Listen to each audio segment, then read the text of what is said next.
Hello, myself Amit. Today we are going to discuss about the passive components of electric circuit. Passive components वो होते हैं जो कि circuit में का गेन कम करते हैं या सर्किट में का करंट को एम्पलीफाई नहीं करते हैं. पैसिव कंपोनेंट के फंक्शनैलिटी के लिए they do not depend upon the power source. तो पैसिव कंपोनेंट वो है जो पावर सोर्स के ऊपर डिपेंड नहीं होते हैं, जिनके लिए जो सर्किट में का करंट है उसको कम करते हैं, उसको बढ़ाते नहीं है, या सर्किट में का जो गेन है उसको हम वो कम करते हैं. जो करंट को एम्पलीफाई नहीं करते वो उस कंपोनेंट को हम पैसिव कंपोनेंट्स कहते हैं. तो पैसिव कंपोनेंट्स डिफरेंट है. एक है रेजिस्टर, दूसरा है कैपेसिटर, तीसरा है इंडक्टर, चौथा है ट्रांसफार्मर. तो will see one by one about this passive components. पहला जो पैसिव कंपोनेंट है वो रेजिस्टर. रेजिस्टर का प्रॉपर्टी है करंट को लिमिट करना या अपोजिशन करना, इसकी वजह से हम उसको पैसिव कंपोनेंट कहा जाता है.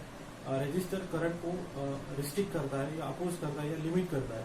सर्किट में का जो करंट है उसको कम करता है, सर्किट में का गेन या उसका जो करंट है उसको कम करता है, उसको बढ़ाता नहीं. इसकी वजह से उसको पैसिव कंपोनेंट कहा जाता है. रजिस्टर एक फिजिकल एलिमेंट है जो दिखने वाला है.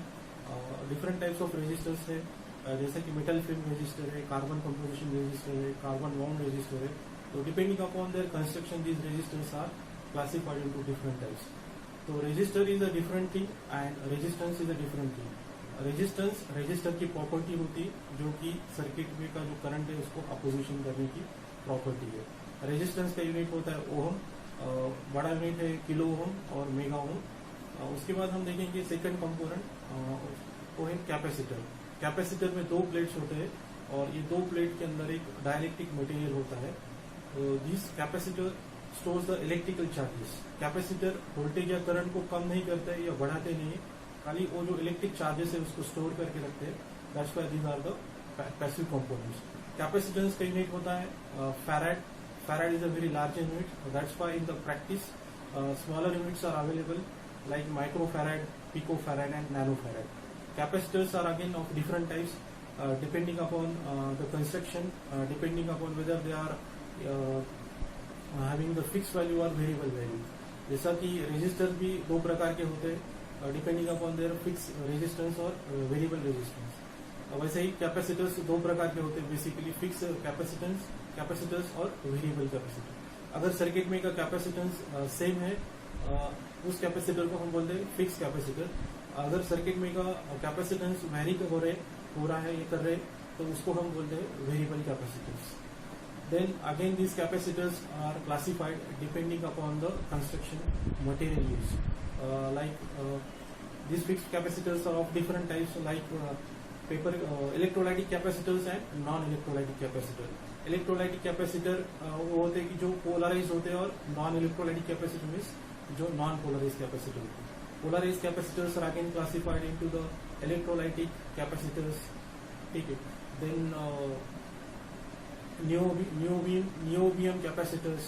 There are different types of electrolytic capacitors. Then non-electrolytic capacitors are film capacitors like ceramic capacitors, thin film capacitor and thick film capacitors. जितने भी कैपेसिटर्स है वो सर्किट में का जो कैपेसिटेंस है, जो सर्किट में का जो चार्ज है उसको स्टोर करके रखते हैं. That's why these are the passive component. Third जो पैसिव कंपोनेंट है वो है इंडक्टर. इंडक्टर मीन्स कॉइल होता है. अगर हमने एक वायर लिया उसको नंबर ऑफ टर्न्स बनाए that will act as a inductor. Inductor magnetic field या मैग्नेटिक एनर्जी स्टोर करके रखता है. इंडक्टर का यूनिट है इंडक्टर का यूनिट है हेनरी और उसका सिंबल है एल.